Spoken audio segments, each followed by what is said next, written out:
Ready? सुनाई दे रहा है? Welcome to my channel maths by Priyanka Saxena पे आप सभी का स्वागत है। बहुत सारे लोग मुझसे लगातार जुड़े हुए हैं। आज मेरा 6th डे है लेक्चर लेने का और आज मैं फिर से एक बहुत इंपॉर्टेंट टॉपिक पढ़ाने वाली हूँ, परसेंटेज बेसिस। इसका मतलब ये मत समझना कि मैम तो सीधे परसेंटेज वाले चैप्टर पे चली गई। मैंने पहले ही बोल दिया परसेंटेज बेसिस। सिंप्लीफिकेशन पढ़ने के लिए जिस हिसाब से हमें स्क्वायर की जरूरत थी, यूनिट से की जरूरत थी, रूट से की जरूरत थी, बॉडमास रूल की जरूरत थी, बॉडमास रूल की एक्सेप्शन की जरूरत थी, वैसे ही एक चीज और जरूरी है, वो है परसेंटेज बेसिस। तो परसेंटेज बेसिस यहाँ पढ़ने से हमारा ये फायदा हो गया कि हम जो पढ़ती है सिंप्लीफिकेशन के बाद जो चैप्टर पढ़ रहे हैं, जैसे हम इनइक्वालिटी पढ़ेंगे, हम रेशियो एंड प्रपोर्शन पढ़ेंगे, एवरेज पढ़ेंगे, परसेंटेज पढ़ेंगे, तो हमें ये सब चीजें वहाँ पे बड़ी यूजफुल रहेगी। ऐसा नहीं है कि मैं परसेंटेज तीसरे चौथे नंबर पे पढ़ाऊँ तब तक हमें ये पता ही ना हो कि परसेंटेज बेसिस से क्या होते हैं। तो आज का पूरा लेक्चर डेडिकेटेड रहेगा परसेंटेज बेसिस पे, और वो परसेंटेज बेसिस जो कि सिंप्लीफिकेशन में यूज होता है, हम वो परसेंटेज नहीं पढ़ेंगे जो एक्चुअली में वर्ड प्रॉब्लम में यूज होता है। अभी मेरा पूरा ध्यान सिर्फ सिंप्लीफिकेशन से लीजिए। ये चीज आपसे मेरे लेक्चर में स्पेशलिटी नजर आई। मैं जो टॉपिक पढ़ा रही हूँ उससे हो रही है, उसमें जैसे जैसे सम्स आते हैं उससे हिसाब से उसमें बेसिक्स में क्या क्या चीजों की जरूरत पड़ती है वो मैं पहले ही बता देती हूँ। सिर्फ इसलिए कि जब मेरे पढ़ाए हुए स्टूडेंट क्वेश्चन सॉल्व करने जाएं तो उनसे ये चीज नहीं होनी चाहिए कि हमने ये तो नहीं पढ़ा था। मैंने पहले ही सारे सवालों से एनालिसिस किया और मुझे पता चला कि सिंप्लीफिकेशन बनाने के लिए क्या क्या चीजें चाहिए।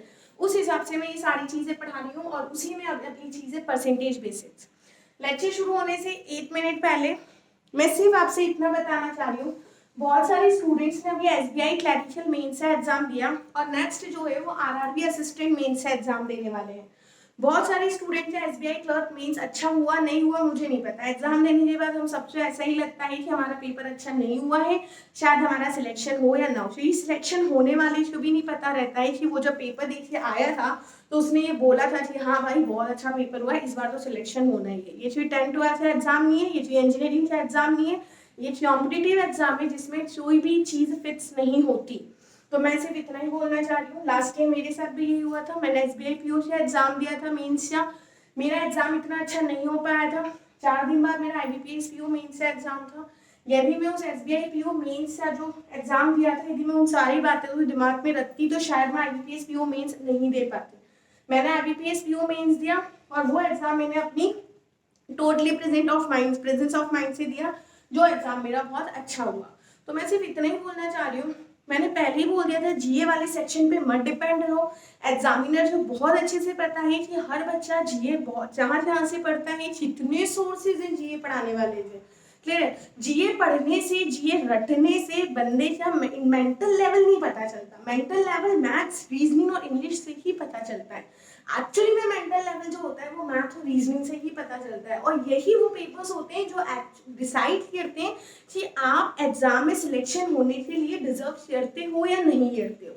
किसी का जीए अच्छा नहीं है इसका मतलब ये नहीं है, बहुत सारे बच्चों का जीए बहुत अच्छा होता है। नो डाउट मैंने इतने स्टूडेंट सिलेक्ट हुए हैं, मैं देखती थी उनके जीए में बहुत अच्छे अच्छे मार्क्स है, लेकिन टाइम टाइम की बात होती है।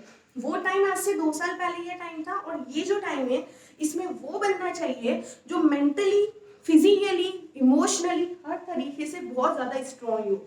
इस वजह से जिन सेक्शंस पे ध्यान दिया जा रहा है वो मैथ्स, रीजनिंग और इंग्लिश है, फॉर प्रीलिम्स एग्जाम भी और फॉर मेंस एग्जाम भी।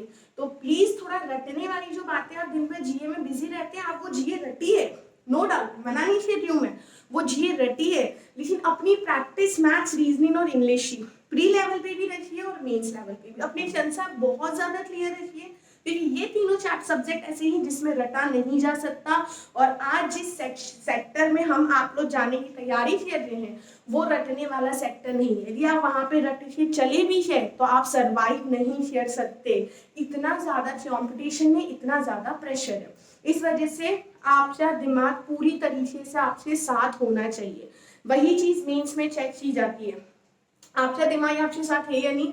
ये सीरियसली ये 3 सेक्शंस आपके साथ बताते हैं। जब बंदे या जो जीए पढ़ा हुआ है, जब वो पेपर में नहीं आता और उससे बावजूद भी वो मैथ्स, रीजनिंग और इंग्लिश को कितने अच्छे से हैंडल करता है, ये सारी चीजें देखी जा रही है। तो प्लीज ये सोचिए, पिछले 8 साल से ये पैटर्न चल रहा है। तो मैं सिर्फ इतना ही समझाना चाह रही हूँ, एग्जाम में किसी पर्टिकुलर सेक्शन पे डिपेंड मत रहिए। हर सेक्शन की अपनी एक इम्पोर्टेंस होती है।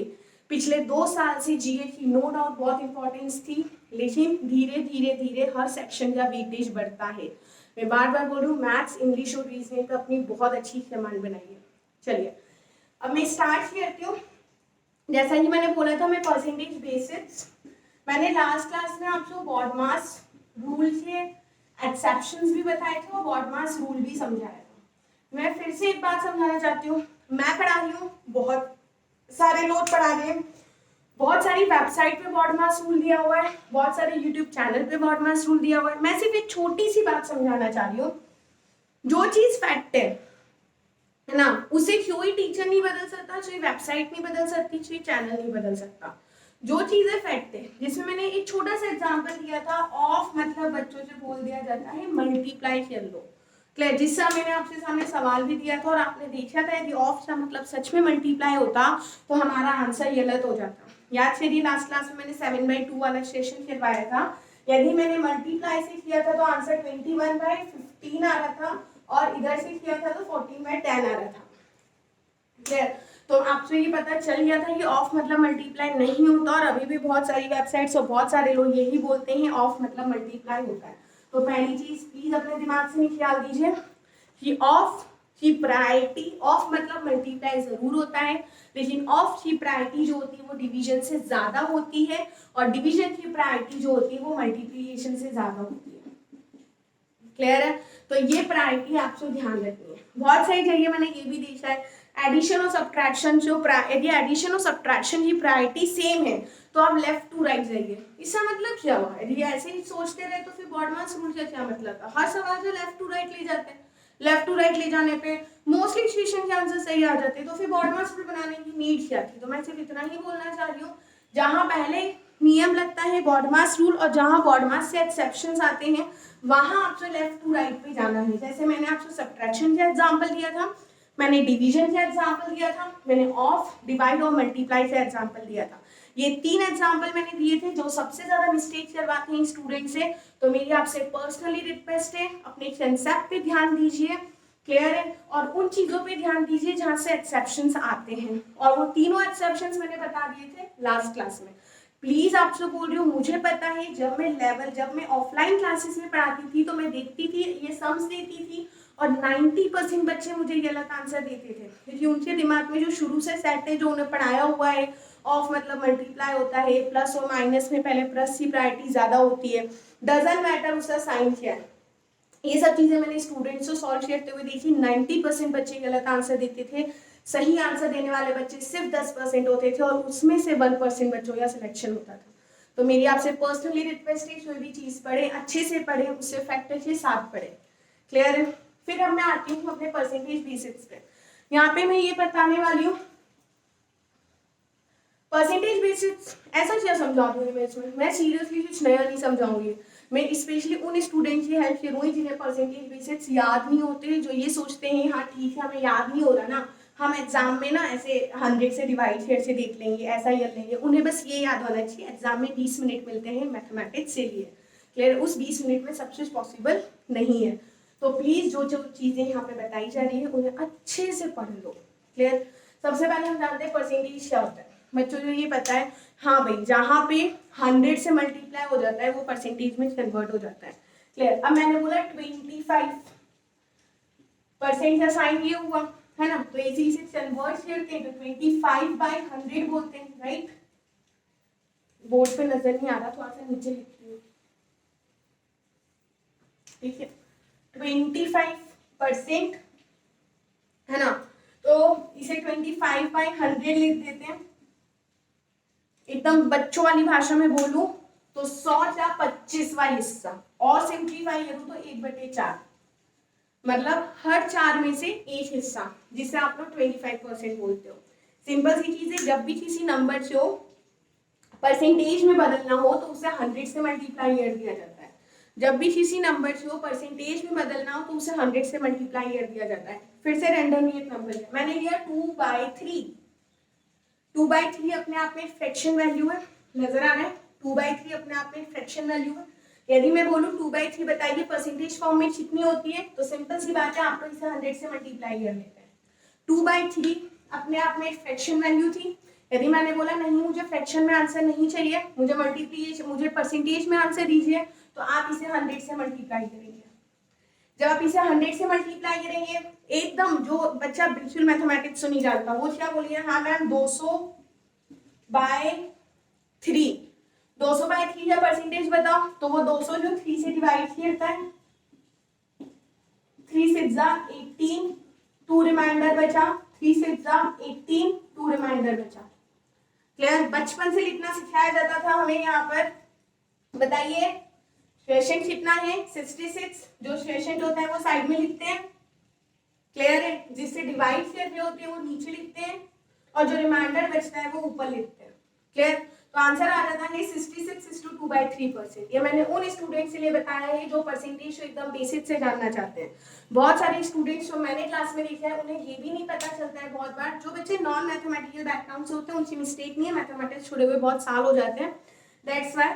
इस वजह से मुझे यहाँ पे वो बताना पड़ता है कि नहीं बच्चों, जो रिमाइंडर होते हैं उसे ऊपर लिखते हैं, जिससे डिवाइड कर रहे होते हैं उसे नीचे लिखते हैं, और जितनी बार डिवाइड होता है उसे साइड में लिखते हैं। क्लियर?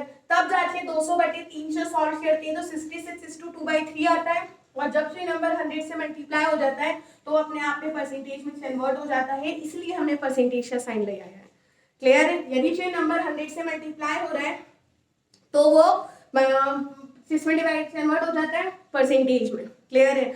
तो यदि कोई सिंपल सा नंबर दे दिया और हमें बोला कि उसका परसेंटेज बताइए कितना होता है, रैंडमली कोई भी नंबर दे दिया और पूछा कि उसका परसेंटेज बताइए कितना होता है, तो आप उसे किससे मल्टीप्लाई करेंगे, 100 से। फॉर एग्जाम्पल मैंने बोला 4/7, 4/7 अपने आप में एक रैशनल नंबर है, ठीक है? 4/7 यदि रैशनल नंबर है और हमें बोला कि बताइए इसका परसेंटेज कितना हुआ 4/7, तो 4/7 तो आप इसे क्या करेंगे, 100 से मल्टीप्लाई करेंगे। क्लियर है? 4/7 जो 100 से मल्टीप्लाई किया तो ये 400/7 बन जाएगा। यदि ये 400/7 हुआ तो नॉर्मल बच्चा 400 को 7 से डिवाइड करेगा, 7 5 35 हुआ, रिमाइंडर में 5 बचा, 7 से 49 हुआ, रिमाइंडर में 1 बचा। जैसा कि मैंने बोला था जो डिवाइड करता है वो राजा नीचे, जो रिमाइंडर बचा वो ऊपर, और जितनी बार डिवाइड हुआ वो साइड में। और जब से नंबर 100 से मल्टीप्लाई हो ही जाता है तो वो परसेंटेज में कन्वर्ट हो जाता है। अब एग्जाम में इतना टाइम थोड़ी नहीं है। क्लियर? एग्जाम में तो सीधा सीधा पता होना चाहिए भाई 4/7 का वैल्यू कितना हुआ, परसेंटेज वैल्यू 57/1/7, और 57/1/7 का फ्रैक्शनल वैल्यू कितना हुआ तो आपको याद होना चाहिए 4/7। क्लियर है? अब देखते हैं यहाँ से यहाँ की जर्नी डायरेक्टली कैसे जाती है बिना इन सारी प्रोसीजर के। क्लियर? और मेरा एक ही इंटेंशन है, हमें यहाँ से यहाँ सीधा जंप मारना है, छोटे छोटे स्टेप लिखे मारना है, लेकिन मारना है।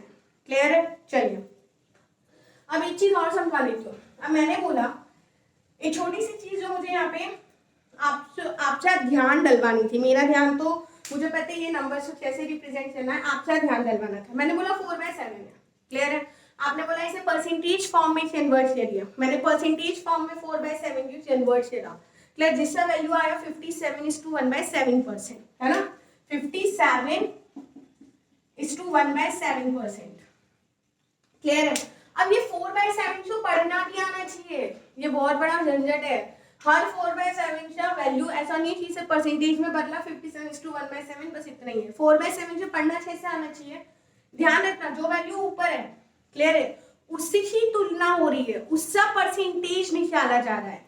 क्लियर है? किसके रिस्पेक्ट में, जो वैल्यू उससे डिनोमिनेटर में है, मतलब 47 के रिस्पेक्ट में कितना परसेंट है, बात समझना, 47 के रिस्पेक्ट में कितना परसेंटेज है। क्लियर है? यदि मैं बोलूं नहीं मुझे 7 बताइए 4 के रिस्पेक्ट में कितना परसेंटेज है, तो मुझे 7/4 लिखना चाहिए, हर बार 4/7 नहीं आएगा। फिर से सुनिए, मैंने बोला 4/7, तो इसका मतलब ये हुआ कि 4/7 के रिस्पेक्ट में कितना परसेंट है, मतलब 4/7 की तुलना में कितना प्रतिशत है। आई बात समझ में? 4/7 की तुलना में कितना प्रतिशत है। क्लियर? तो वैल्यू हुई 4/7 इंटू में 100 किया, आंसर आया 57/1/7%।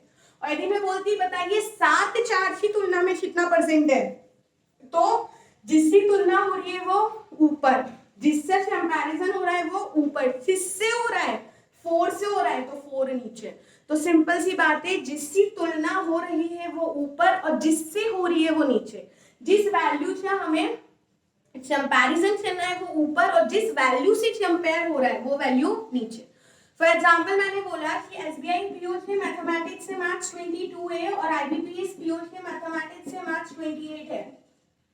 क्लियर है? सुनना, एसबीआई पीओ से मैथमेटिक्स से मार्क्स 22 और आईबीपीएस पीओ से 28 है। तो मैं ये बोल रही हूँ, यदि बताइए एसबीआई आईबीपीएस से कंपैरिजन में कितना परसेंट है? एसबीआई आईबीपीएस से कंपैरिजन में कितना परसेंट है? तो एसबीआई के मार्क्स ऊपर, आईबीपीएस से नीचे। क्लियर है? एसबीआई के मार्क्स ऊपर, आईबीपीएस से नीचे। और मैं बोल रही हूँ बताइए आईबीपीएस से मार्क्स एसबीआई के कंपैरिजन में कितना परसेंट है? तो आईबीपीएस से मार्क्स ऊपर और एसबीआई से नीचे। कितनी छोटी छोटी सी बातें लगती है ना, स्पेशली उन बच्चों से जो मैथमेटिक्स में थोड़ा अच्छा जैसा जानते हैं, उन्हें लगता है ये सब चीजें तो बहुत छोटी छोटी है, इन्हें नहीं बताना चाहिए, इन्हें नहीं पढ़ाना चाहिए, जबकि ऐसा नहीं है। बहुत सारे ऐसे स्टूडेंट्स हैं जो बारहवीं में जब मैं डीआई सॉल्व करवाती हूँ, डेटा इंटरप्रिटेशन, या मैं परसेंटेज से सवाल करवाती हूँ, तो वो बच्चे कंफ्यूज हो जाते हैं बेचारे, मैम कौन सी वैल्यू ऊपर लिखिए, कौन सी वैल्यू नीचे लिखिए।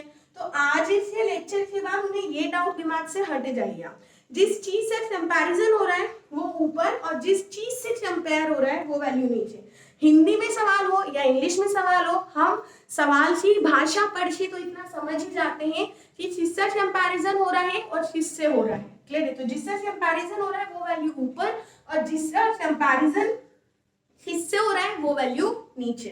क्लियर है? एक छोटा सा बेसिक समझाना था। मैं ये सब बातें मेरे प्री प्लान लेक्चर में नहीं होती है, ये सब बातें मुझे तब याद आती है जब मैं क्लासेस में देखती थी कि बच्चा छोटी छोटी सी चीजों पे अटक जाता था। क्लियर है? वो परसेंटेज निकालने में कंफ्यूज हो जाता था, ऊपर कौन सा वैल्यू लिखूं, नीचे कौन सा वैल्यू लिखूं, डिवाइड करने में कितना टाइम जा रहा है मैम, कैसे इतना जल्दी हो पाएगा, आप बोलते हो 20 मिनट में बनाना है, एक सेशन सॉल्व करने के लिए मात्र 38 सेकेंड मिलता है, 38 सेकेंड में तो मैं सवाल पढ़ भी नहीं पाती मैडम, ऐसा कैसे पॉसिबल हो पाएगा? तो मैं इतना बता दूं, एवरीथिंग इज पॉसिबल। क्लियर है? बहुत सारे एग्जाम्स ऐसे हैं जिसमें बच्चे 35 में से 35 मैथमेटिक्स में लाते हैं, बच्चे ला रहे हैं जो भी ला रहे हैं, 35 में से 35 ही मैथमेटिक्स में लाना पॉसिबल है। इसका मतलब ये है कि 38 सेकंड में एक सवाल बनना पॉसिबल है। क्लियर है? तो अपने आप से उम्मीद मत छोड़िए, तैयारी करना स्टार्ट करिए, तैयारी इस लेवल पे करिए कि पॉसिबल हो जाए 38 सेकंड में इक्वेशन सॉल्व करना। अब उसी तैयारी यहाँ से स्टार्ट हो रही है, बोलते हैं ना जीत की तैयारी हमेशा पहले दिन से शुरू होती है। चलिए अब एक छोटी सी बात, परसेंटेज बेसिक समझाया, परसेंटेज का मतलब क्या है वो समझाया कि एक नॉर्मल सी फ्रैक्शन वैल्यू होती है। बहुत सारे बच्चे फ्रैक्शन जो हिंदी में भिन्न बोलते हैं या अनुपातीय वैल्यू बोलते हैं, मुझे कोई प्रॉब्लम नहीं है हिंदी बोलने में, 4/7 है, तो मैं यदि इसे रैशनल नंबर बोल रही हूँ तो बहुत सारे इसे अनुपाती वैल्यू बोलते हैं, बहुत सारे इसे भिन्न नंबर बोलते हैं। तो वो जो भी हिंदी में आप बोलते हैं इंग्लिश में बोलते हैं, यदि उन्हें मैंने ये बताया कि एक नॉर्मल वैल्यू से परसेंटेज में कैसे बदलते हैं, 100 से मल्टीप्लाई ये रहा, फिर उससे फ्रैक्शन फॉर्म वापस से क्या कन्वर्ट किया तो 57:1/7 कैसे आया, डिवाइड कैसे बताया, रिमाइंडर ऊपर लिखते हैं, शेषफल ऊपर लिखते हैं, जिससे डिवाइड होता है वो वैल्यू नीचे लिखते हैं, डिवाइड होने पे जो आंसर आता है वो साइड में लिखते हैं। क्लियर है? परसेंटेज में जिससे कंपैरिजन हो रहा होता है वो ऊपर होता है और जिससे कंपेयर हो रहा होता है वो नीचे होता है। ये छोटी छोटी सी बात मुझे समझानी थी। क्लियर? फिर से मैं परसेंटेज बेसिक्स पे आगे बढ़ने से पहले छोटी सी बात समझा दूं। एक फ्रैक्शन, एक भिन्न नंबर तो वो होता है जिसमें न्यूमरेटर डिनोमिनेटर बोलते हैं प्रॉपर फ्रैक्शन। मतलब मैथमेटिक्स का रूल ये है, एक चीज ध्यान रखना, आंसर भी मैथमेटिक्स से रूल के हिसाब से डिफाइन होते हैं।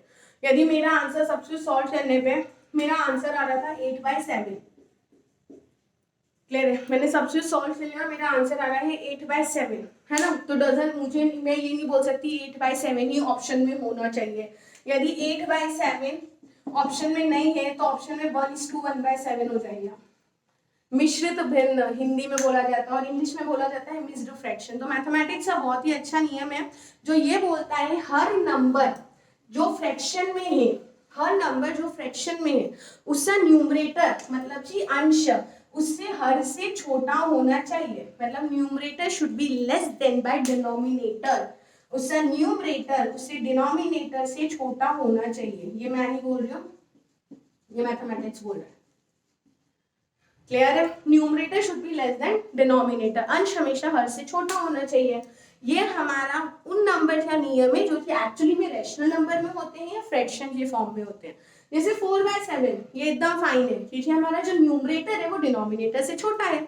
क्लियर, इतना तो पता है ना, न्यूमरेटर ऊपर वाली वैल्यू होती है, डिनोमिनेटर छोटी वाली वैल्यू होती है ना। चलिए, तो ये नंबर तो एकदम फाइन है कि न्यूमरेटर ऊपर वाला नंबर जो है वो डिनोमिनेटर से छोटा है। बट फाइन तब नहीं होता जब ये 7/4 हो जाता। बच्चों फाइन तब नहीं होता जब वो 7/4 हो जाता है। यहाँ पे मैं इसे चीज पढ़ा रही हूँ क्योंकि यहाँ पे मैं इंडिविजुअली आपसे पढ़ा रही हूँ, जिसमें मुझे ये पता है कि मेरे पास कोई रिस्ट्रिक्शन नहीं है, टाइम लिमिट है, कोई रिस्ट्रिक्शन नहीं है, मैं आपसे जितना चाहूँ पढ़ा सकती हूँ, जैसे चाहूँ पढ़ा सकती हूँ।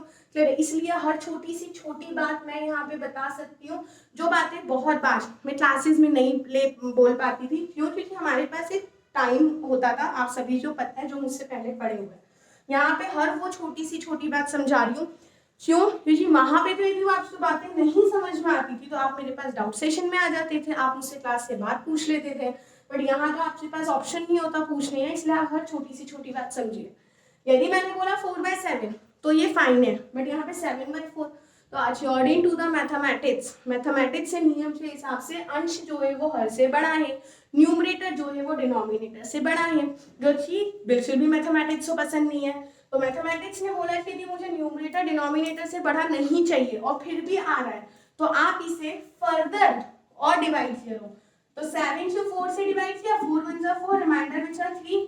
तो मैं हमेशा बोलती हूँ जो रिमाइंडर बचता है वो ऊपर, जो डिवाइड कर रहा होता है वो नीचे, और जो डिवाइड करने के बाद आंसर आता है वो साइड में। तो मैं इसे लिख सकती हूँ 1:3/4। आई बात समझ में? 1:3/4। तो 7/4 यदि एक्सेप्टेबल नहीं है मैथमेटिक्स में, तो ऐसा नहीं है कि 7/4 से भी आंसर ही नहीं आ सकता। 7/4 से मैं 1:3/4 में लिख सकती हूँ, जिसे मैं इंग्लिश में मिक्स्ड फ्रैक्शन बोलती हूँ और हिंदी में मिश्रित भिन्न बोलती हूँ। ये मैथमेटिक्स से भी एक्सेप्टेड है, ये किसी भी एग्जाम से एग्जामिनर से भी एक्सेप्टेड है। वो आंसर 7/4 में कभी नहीं डिमांड करता। यदि न्यूमरेटर डिनोमिनेटर से बड़ा आता है तो वो आंसर हमेशा मिक्स्ड फ्रैक्शन में ही डिमांड करता है।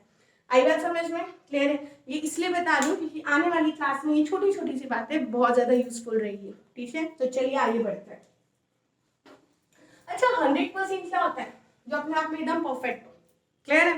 100% है, इसका मतलब है वो वैल्यू अपने आप में एकदम परफेक्ट है। यदि 100% है तो जो अपने आप में एकदम परफेक्ट है उसे होल फ्रैक्शन बोलते हैं, जिसे मैथमेटिक्स में 1 बोलते हैं। आई थिंक नजर नहीं आ रहा, थोड़ा सा नीचे लिखती हूँ। ठीक है, जो वैल्यू 100% है वो अपने आप में परफेक्ट वैल्यू है, जिसे यदि आप फ्रैक्शन के फॉर्म में बोलते हैं तो होल फ्रैक्शन, जिसे हमें मैथमेटिक्स में 1 बोलते हैं। क्लियर है? होल फ्रैक्शन परसेंटेज के फॉर्म में लेना हो तो 100% है, जो वैल्यू अपने आप में एकदम कंप्लीट है 100% है। यदि उसे फ्रैक्शन के फॉर्म में बोले तो वो 1 है, होल फ्रैक्शन। क्लियर है? जो किसी से डिवाइड नहीं हो रहा, किसी से मल्टीप्लाई नहीं हो रहा, वो अपने आप में एक कंप्लीट नंबर है, तो 1, जिसे हम लोग क्या बोलते हैं? 100%। जैसे जैसे ये डिवाइड होना शुरू होता है वैसे वैसे हमारे परसेंटेज के नंबर बाहर आते हैं। जो नंबर अपने आप में पूरा होल है उसे हमने 1 बोला, जिसकी वैल्यू 100% हुई। तो यदि ये 1 2 से डिवाइड हो जाए तो ये 100 भी 2 से डिवाइड हो जाएगा, तो कन्वर्ट होकर कितना बना? 50%। आई बात समझ में? यदि ये 1 3 से डिवाइड हो जाए तो ये 100 भी तो 3 से डिवाइड हो जाएगा ना। तो अभी मैं आपने बोला था 100 3 से डिवाइड हुआ। क्लियर है? 3 से 33 बार हुआ, 99, रिमाइंडर कितना बचा? 1। कैसे लिखना सिखाया था बताओ मैंने? जो रिमाइंडर बचा वो ऊपर। क्लियर है? जितनी बार डिवाइड हुआ वो साइड में, और जिससे डिवाइड हुआ वो नीचे। क्लियर? तो 1/3 इज इक्वल टू 33:1/3%। एक टाइम आने के बाद ना लगता है 1/3, 33 से 1/3% दिमाग में रट जाता है, बट उस टाइम की शुरुआत से वहां से हुई है तो सबको डिवाइड करना पड़ता है। क्लियर है? कोई परेशान होने की जरूरत नहीं कि मुझे तो याद ही नहीं है 1/3 का मान 33:1/3 होता है या 33:1/3% का मान 1/3 होता है। स्टार्टिंग हो जाएगी, प्रैक्टिस हो जाएगी, तो अपने आप आपसे भी याद रह जाएगी। तो 1/1 एक कंप्लीट नंबर जिसकी वैल्यू कितना परसेंट हुई? 100। यही 1 2 से डिवाइड हुआ तो 100 भी 2 से डिवाइड हुआ 50। यही 1 3 से डिवाइड हुआ तो 100 भी 3 से डिवाइड हुआ, तो ये हुआ 33:1/3। अब 1/3 से रिलेटेड और फ्रैक्शन बन सकते हैं जो मैं यहीं पे बता रही हूँ। क्लियर है ना? 1/3 पर ही क्यों बोला? मैं हमेशा बोलती हूँ, क्या पता हमारा और एग्जामिनर का रिलेशन होता है कि हमारा ध्यान ना चाहते हुए भी हमेशा प्राइम नंबर पे जाता है। क्लियर, हम नहीं सोच रहे कि हम बच्चों में परेशान से रहेंगे, प्राइम नंबर वाले सवाल ही पूछेंगे। क्लियर, लेकिन हमारा ध्यान अधिकतर प्राइम नंबर्स पे जाता है। तो अब 3 प्राइम नंबर है, मैं चाहती तो 2 पे भी बहुत सारे नंबर्स बता सकती थी, बट मजा नहीं आता 2 पे। इवन नंबर है, इजी नंबर है, भी बना सकता है, इसलिए हमारा ध्यान हमेशा प्राइम नंबर्स पे जाता है। अब 1/3 है, यदि ये 1 शो, ध्यान से सुनना, यदि ये जो 1/3 है, यदि मैं इस 1 शो 2 से मल्टीप्लाई कर दूं तो ये 2/3 बन जाएगा। नजर आ रहा है, 1/3 से मैंने 2 से मल्टीप्लाई किया तो 2/3 बना। तो जब हमने मैथ्स में पढ़ा था जो वैल्यू एलएचएस पे अप्लाई होती है वो आरएचएस पे होती है। क्लियर, यदि आप उसे हमेशा सेम एक जैसा रखना चाहते हो, क्लियर, तो यदि आप चाहते हो सेम चीज रहे तो एलएचएस से यदि आपने 2 से मल्टीप्लाई किया तो आरएचएस से भी 2 से मल्टीप्लाई करो, एलएचएस से डिवाइड किया तो आरएचएस से डिवाइड करो, एलएचएस में एडिशन हुआ तो आरएचएस में एडिशन हो गया। इससे क्या होता है, हमेशा वैल्यू सेम कांस्टेंट रहती है। क्लियर है, तो जब मैंने 1/3 जो 2 से मल्टीप्लाई किया तो ये 2/3 हुआ, तो इसे भी 2 से मल्टीप्लाई करो, तो 33 से 2 से मल्टीप्लाई किया तो 66, और इधर 2 से मल्टीप्लाई किया तो 2/3। तो जिस तरीके से 1/3 का मान 33 से 1/3% है, वैसे ही 2/3 का मान 66 से 2/3% हो जाएगा। 1/3 equals to 33 is to 1/3%, therefore 2/3 is also equals to 66 is to 2/3%। Clear है, और सिमिलर नंबर्स लेते हैं। 1/3 2/3 लिया, ऐसा मतलब ये नहीं कि मैं 3/3 भी लूँ, क्योंकि 3/3 अपने आप में क्या हो जाता है 1, और 1 की वैल्यू ऑलरेडी हमें पता है 100%। 1/3, अब मैंने 2 से मल्टीप्लाई किया, 3 से मीट नहीं है, चलो इसे 4 से मल्टीप्लाई करते हैं, तो 1/3 जो 4 से मल्टीप्लाई किया तो 4/3 बना। ध्यान से समझना प्लीज, ठीक है, ताकि बाद में प्रॉब्लम ना आए। 1/3 जो 4 से मल्टीप्लाई किया तो वो 4/3 बना। तो दिमाग में बात आ जाती है कि मैम तो बोलती है कि आंसर हमेशा न्यूमरेटर डिनोमिनेटर से छोटा आना चाहिए। न्यूमरेटर डिनोमिनेटर से क्या छोटा है, क्या 4/3 में 4 छोटा है 3 से? नहीं, न्यूमरेटर डिनोमिनेटर से क्या है, बड़ा है। तो पहला काम होता है कि भाई न्यूमरेटर को डिनोमिनेटर से छोटा बना दो, है ना, और कैसे बना दो, डिवाइड से बना दो, बता ही दिया था। इसलिए मेरी एक ही चीज है, मुझे पता है कि जब मैं कोई चीज पढ़ाने जाऊंगी तो उसमें क्या क्या प्रॉब्लम्स आनी है, उन सारी प्रॉब्लम्स का बेस में शुरू में ही तैयार कर देती हूँ, ताकि जब एक बार वो शुरू हो तो वो तब तक एंड नहीं होना चाहिए जब तक दिमाग में बैठना चाहिए। क्लियर है, तो मुझे पता था कि ऐसे नंबर्स आएंगे जिसमें न्यूमरेटर डिनोमिनेटर से बड़ा रहेगा, फिर मैं यहाँ पे छोटा करना बताती तो वो प्रॉपर फ्लो टूट जाता। तो आ जाइए, 4/3 छोटा करना बताया था, 4 3 से कितनी बार डिवाइड होता, 1 बार, ये रहा 1, कितना रिमाइंडर बचता 1, तो जो रिमाइंडर बचा वो ऊपर जितनी बार डिवाइड हुआ वो नियर साइड में, और जिससे डिवाइड हो रहा है वो नीचे। 1:1/3, क्या नजर आ रहा है, बोलना भी आना चाहिए। 1:1/3, 1:1/3, ध्यान रखना, इतना बेसिक में कभी नहीं बताती हूँ। 1:1/3, क्या मैं 1 + 1/3 लिख सकती हूँ इससे? यस, मैं 1:1/3 जो 1 + 1/3 भी लिख सकती हूँ। क्लियर, यदि मैं 1 + 1/3 लिख सकती हूँ तो अभी मैम ने बोला 1 मतलब कितना परसेंट होता है, 100%, और 1/3 मतलब कितना परसेंट होता है, 33:1/3%। क्लियर है, ओवरऑल दोनों से जोड़ा तो आंसर कितना बना, 133:1/3%। आई बात समझ में, तो रटने की जरूरत ही नहीं थी, 4/3 की वैल्यू 133:1/3 होती है। 4/3 जो हम लिख सकते हैं 1:1/3, 1:1/3, 1:1/3, 1 मतलब 100%, 1/3 मतलब 33:1/3%, तो आंसर कितना हुआ, 133:1/3%। शुरुआत में लगता है, लेकिन बाद में ये सब चीजें ना हमारे बहुत बड़ा हमारा वेपन तैयार हो रहा है यहाँ पे, ध्यान रखना, जो बहुत बहुत ज्यादा यूज आने वाला है। क्लियर है, क्योंकि कॉम्पिटिटिव एग्जाम्स को जितना ध्यान से मैंने देखा है उसी सारी बातों को ध्यान रखते हुए ही मैं आपको पढ़ाती हूँ। जो प्रॉब्लम्स मुझे फेस होती थी उन्हीं सब प्रॉब्लम्स का सॉल्यूशन ढूंढने के बाद ही मैं आपको पढ़ाती हूँ। क्लियर, ठीक है, चलिए थोड़ा सा और आगे बढ़ते हैं। अब मैंने बोला मैम आपने 1 से 2 से मल्टीप्लाई किया 2/3 बना, तो इधर भी 2 से मल्टीप्लाई हुआ। आपने 3 से इसलिए नहीं बताया क्योंकि 3/3 तो 1 हो जाता और 1 की वैल्यू 100% हो जाती है। आपने 4 से मल्टीप्लाई किया, सिमिलरली आप 5 से भी कर सकती हो। यस, तो अब तो आप भी 5 से कर सकते हैं। फिर आपने बोला था 5 तो न्यूमरेटर तो डिनोमिनेटर से बड़ा है, हाँ बड़ा है, चलो इसे छोटा बनाते हैं। तो 1:2/3 बन जाएगा। 5 3 से कितनी बार डिवाइड हो गया, 3 1 जा 3, रिमाइंडर कितना बचा 2, तो 1:2/3 लिखते हैं। 1 का वैल्यू कितना परसेंट होता है बच्चों, 100%, और 2/3 का अभी पढ़ा था 66:2/3%, तो 1 का वैल्यू 100% और 2/3 का वैल्यू 66:2/3%, तो दोनों मिला के कितना बना 166:2/3%। क्लियर है। यदि हमें इतना याद नहीं रहता, नो प्रॉब्लम, हमें इतना याद नहीं रहता तो हमें इतना याद रखना है कि यदि जो नंबर का मल्टीपल 3 है, सॉरी किसी नंबर के डिविडेशन में 3 है, किसी नंबर के डिविडेशन में 3 है, तो कहीं ना कहीं वैल्यू किससे रिलेट करेगी, 33:1/3 से ही रिलेट करेगी। क्लियर है। तो इतना तो ध्यान रख सकते हैं कि बटे में 3 है तो 33 से 8/3। क्लियर। फिर जैसे जैसे वैल्यू आती जाएगी, आपसे मैंने बता भी दिया है कि न्यूमरेटर बड़ा हो, डिवाइड करके उसे मिक्स्ड फ्रैक्शन में बदल लो, चीजें इजी हो जाती है, आंसर आ जाता है। क्लियर। थोड़ा सा और आगे बढ़ते, अभी हम 1/3 पे थे, राइट। 1/4 25%। बच्चे के बड़ा आसानी से याद आ जाता है, मजे आते हैं ऐसे नंबर में, बट हमें मजे नहीं आते ऐसे नंबर में। 1/4 25%। अब इवन नंबर है, ऐसा भी नंबर दे दूं आप अपने आप सिंप्लीफाई करके आंसर दे ही देंगे। क्लियर। 1/5 20%, याद रहता ही है।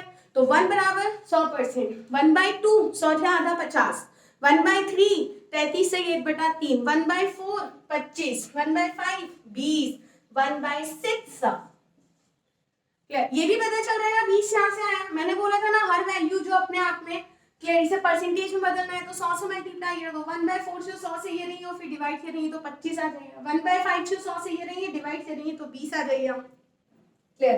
तो 1/6 इसे करेंगे तो 1/6 जो करेंगे तो इसे 100 से मल्टीप्लाई तो 100/6।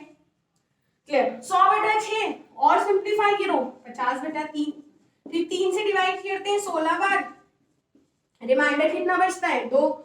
जितनी बार डिवाइड होता है वो साइड में, क्लियर, जिससे डिवाइड किया वो नीचे और जो रिमाइंडर बचा वो ऊपर। तो 1/6 से यह मान कितना हुआ 16 से 2/3%।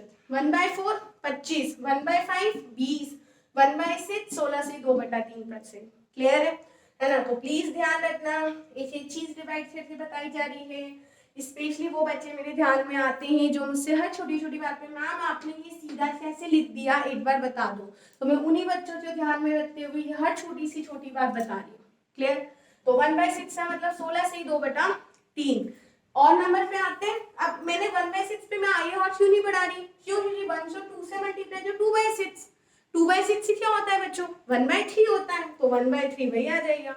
क्लियर है। इस वजह से मैंने आपसे इतना ध्यान रखना है 1/6 मतलब 16 से 2/3% दिमाग में छप जाए। 1/6 मतलब 16:2/3%। क्लियर।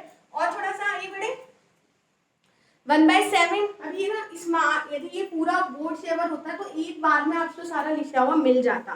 तो प्लीज जो मेरे साथ लिख नहीं पा रहे हैं वो जैसे जैसे वीडियो चल रहा है वैसे वैसे लिखते जाइए। क्लियर। क्योंकि इतना स्पेस नहीं है कि वो सारे नंबर एक साथ आपको नजर आ पाए, तो आप प्लीज लिखते जाइए और मैं हर नंबर से अच्छे से समझाती भी जा रही हूँ। अब मैं आ जाऊँ 1/7 पे। तो 1/7 मतलब वही 100/7, 100 से 7 से डिवाइड किया तो 14 7 98, रिमाइंडर 2 बचा। जितनी बार डिवाइड होता है वो साइड में, जो रिमाइंडर बचता है वो ऊपर और जो डिवाइड करता है वो नीचे। तो 1/7 का मान परसेंटेज में कितना हुआ 14 से 2/7। 1/7 इक्वल्स टू 14:2/7। एक्चुअली मैं हिंदी में इसलिए बोलने में आता है क्योंकि हिंदी ना एक्चुअल फील देता है मैथमेटिक्स का। मैथमेटिक्स का दूर दूर तक जो रिलेशन किसी इंग्लिश मीडियम चीज से नहीं है। मैथमेटिक्स का असली फील ना हिंदी में बोलने पे ही मजा आता है। यहाँ में 1/7 मतलब 14 से 2/7%। क्लियर है। तो ये ऐसा नहीं बोलता 14:2/7%। क्लियर। तो प्लीज वो थोड़ा ना टच ही इससे आता है हिंदी में बोलने से। चलिए नेक्स्ट आते हैं। अब मैं इसी 1/7 पे और ध्यान देती हूँ। 1/7 की वैल्यू 14:2/7 हुई। यदि मैम मैं 1 को 2 से मल्टीप्लाई कर दूं तो 2/7। तो जो LHS में मल्टीप्लाई हुआ वो RHS में भी होना चाहिए। तो 14 जो 2 से मल्टीप्लाई किया तो 28, इस 2 से भी 2 से मल्टीप्लाई किया तो 28 से 4/7%। तो यदि 1/7 का मान 14 से 2/7 होता है तो 2/7 का मान 28 से 4/7 होता है। क्लियर है। मैम मैं इसे 3 से मल्टीप्लाई कर दूं तो 3/7। तो यदि LHS में मल्टीप्लाई हुआ है तो RHS में भी मल्टीप्लाई हो जाएगा 3/7। 3/7, तो इसे भी करो 3 से मल्टीप्लाई, 14 दिया 42, 2 दिया 6, 42 से 6/7%। आई बात समझ में? क्लियर? मैम 4/7 बताइए। 4/7, यदि मैंने 14 को 4 से मल्टीप्लाई किया तो 56। क्लियर है? 2 से भी 4 से किया तो 56 से 8/7%। मैम ऐसा तो आंसर ही मैच नहीं हो रहा कि यदि 4/7 की वैल्यू 56:8/7 हो रही है। मैं शुद्ध बोलती हूँ, इससे आंसर मैच नहीं हो रहा। क्यों नहीं हो रहा? क्योंकि हमारा जो न्यूमरेटर है वो डिनोमिनेटर से बड़ा है, तो 8/7 से छोटा ये रहेंगे, तब जाके इसे छोटा किया तो ये 56, और 8/7 से छोटा किया तो 1:1/7। क्लियर है? तो ओवरऑल ये दोनों मिला के कितना बना? 57:1/7। आई बात समझ में? यदि मैंने 1/7 की वैल्यू 14:2/7 होती है तो 2/7 की वैल्यू 2 से मल्टीप्लाई करी, 3/7 की वैल्यू 3 से करी। बट मैम जब आपने 4 से मल्टीप्लाई करा तो हमारा वैल्यू आया 56 से 8/7%। तो ये तो हमारे ऑप्शन में मैच नहीं होता। तो ये बोलते ही नहीं है 4/7 का मान 56 से 8/7 है। क्यों? क्योंकि मैथमेटिक्स का नियम है कि न्यूमरेटर डिनोमिनेटर से छोटा होना चाहिए। तो 8/7 से पहले छोटा ये नहीं है, तो इसे कन्वर्ट किया 1:1/7 में, और तब जाके क्या बना? 57:1/7%। आई थिंक बात अच्छे से समझ में आनी चाहिए। चलिए मैम एक बार 5/7 पे भी यही होता हो या? डेफिनेटली। तो यदि 1 को 5 से मल्टीप्लाई किया 5/7 तो 14 5 जा 17, 2 5 जा 10, 70 is 2 10/7। फिर से क्यों ही नहीं बोलता ये 5/7 का मान 70 से 10/7 होता है? क्योंकि 10 हमारा न्यूमरेटर डिनोमिनेटर से बड़ा है। फिर इसे छोटा बनाया 70, 10 को 7 से डिवाइड किया 1:3/7। 10 7 से एक बार में डिवाइड होता और रिमाइंडर 3 देता, और यही 70 1 के साथ जुड़ता, तो आंसर इज 71:3/7। आई बात समझ में? क्लियर है ना? तो ये सब बातें क्लियर होनी चाहिए। डन है? 7 से रिलेटेड सभी मल्टीपल पढ़े, तो आपसे ये बात ध्यान होनी चाहिए यदि बटे में 7 है तो भाई बेस तो 14 से 2/7 है। क्लियर है? बटे में 7 है तो बेस तो 14 से 2/7 है।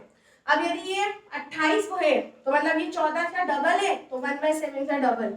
यदि ये 14 का ट्रिपल है तो ये 1/7 का ट्रिपल। यदि ये 14 का 4 टाइम था 57 तो 4/7। ये अप्रोक्सीमेट 5 टाइम है तो 5/7।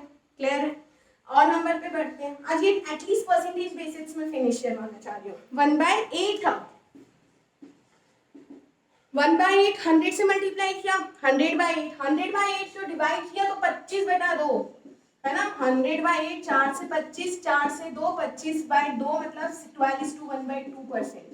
तो 1/8 का मान कितना हुआ? 12:1/2%, 12.5%। 1/8 मतलब 12:1/2। तो 2/8 मतलब 1/4 25%। सही बात है, 12.5 से डबल 0 25। क्लियर है? मैम 3/8 बताइए। तो जैसे 1 को 3 से मल्टीप्लाई किया तो इसे भी 3 से करो, 12 दिया 36, इसे भी 3 से करो 3/2। 3/8 का मान 36 है 3/2 ना, क्योंकि 3 वापस से 2 से बड़ा है तो इसे छोटा ही रहेंगे, तो 36 ये और 1:1/2 ये, तो आंसर कितना हुआ? 37 से 1/2%। 37:1/2%। क्लियर है? तो यदि 1/8 का मान 12:1/2 होता है तो 3/8 का मान 37:1/2 हुआ। आई बात समझ में? 4/2 क्या हो जाता है? तो सीधी सी बात है 4/2 8 मतलब कि 1/2 50%। मैम 5/8 तो यदि इसका मान 12.5% होता है और ये 1/5 से मल्टीप्लाई हो तो 12.5 से 5 से मल्टीप्लाई 12 पंजे 60, 1/5 जा 5/2। 5/2 फिर से बड़ा है तो 60 से 5/2 इसे डिवाइड किया और वैल्यू मिला के कितनी बनी? 62 से 1/2। ये सब चीजों पे जितनी मेहनत आज हो रही है ना, ये एक बार की मेहनत है, बाकी सारी बातें ना दिमाग में सेट हो जाती है। 1/8 मतलब 12.5%, 3/8 मतलब 37:1/2, 5/8 मतलब 62:1/2। क्लियर है? चलिए और आगे बढ़ते हैं। 1/9 तो 11:1/9%। क्लियर? 1/9 11:1/9%। 1/10 पे ज्यादा ध्यान नहीं दे रही हूँ, 10% ध्यान दे रही हूँ 1/11 पे। 9:1/11%। बहुत सिंपल सा रिलेशन है, ध्यान रखना, कंफ्यूजन क्या होता है। 1/9 बटे में 9 है तो 11 से मल्टीपल, और बटे में 11 है तो 9 से मल्टीपल। क्लियर है? बच्चे बहुत बार कंफ्यूज हो जाते हैं 9 और 11 में। 1/9 तो 11:1/9 और 1/11 तो 9:1/11। क्लियर है? तो इनसे जो मल्टीपल्स हुई है वो भी यही बनेंगे। मैम यदि 1/9 से वैल्यू 11:1/9 है तो 2/9 से वैल्यू 22:2/9, 3/9 से वैल्यू 33:3/9, 4/9 से वैल्यू 44:4/9, 5/9 से वैल्यू 55:1/9, तो यदि बटे में 9 है तो 11 से मल्टीपल चल रहे हैं और बटे में 11 है तो 9 से मल्टीपल चल रहे हैं। प्लीज कंफ्यूज मत होना, ध्यान रखना, आपसे बहुत सिंप्लीफिकेशन में यूज आएगा। यदि अपॉन में 9 है तो ध्यान रखना जो नंबर्स होंगे वो 11 से मल्टीपल्स में होना है, और यदि 11 है अपॉन में तो जो नंबर्स होंगे वो 9 से मल्टीपल में। जैसे 1/11 की वैल्यू 9:1/11 तो 2/11 2 से मल्टीप्लाई तो ये भी 2 से मल्टीप्लाई। 18:2/11 3 से मल्टीप्लाई 27:3/11। क्लियर है? 4 से मल्टीप्लाई 36:4/11। 5 से मल्टीप्लाई 45:5/11।